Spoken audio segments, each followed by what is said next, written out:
এদিকে গত রাতের সংঘর্ষের পর সকাল থেকেই থমথমে ছিল নীলক্ষেত এলাকার পরিস্থিতি।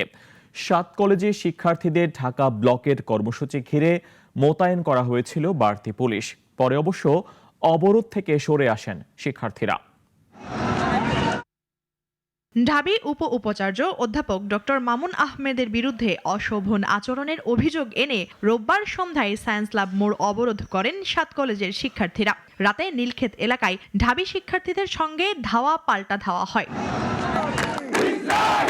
সংঘর্ষে রণক্ষেত্রে পরিণত হয় নীলক্ষেত এলাকা। হামলা, পুলিশের একপেশে আচরণের প্রতিবাদে ঢাকা ব্লকের কর্মসূচি দিয়েছিল 7 কলেজের শিক্ষার্থীরা। অবশ্য জনদুর্ভোগের কথা বিবেচনায় 7 কলেজের শিক্ষার্থীদের আন্দোলন প্রত্যাহার করে।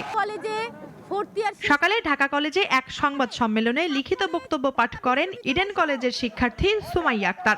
তিনি 6 দফা দাবি পড়ে শোনান। ঢাকা বিশ্ববিদ্যালয়ের সাথে 7 কলেজের একাডেমিক এবং প্রশাসনিক সম্পর্কের চূড়ান্ত অবসান ঘটিয়ে 24 ঘন্টার মধ্যে বাতিল করে শিক্ষার্থীদের দাবি অনুযায়ী স্বতন্ত্র বিশ্ববিদ্যালয়ের রূপরেখা প্রণয়ন করতে হবে।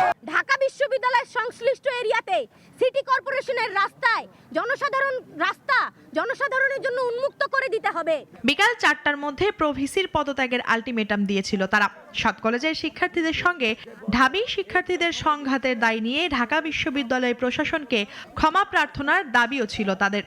আগামী 4 ঘন্টার ভিতরে এই হামলাকারীদেরকে শনাক্ত করে বিচারের আওতায় আনতে হবে।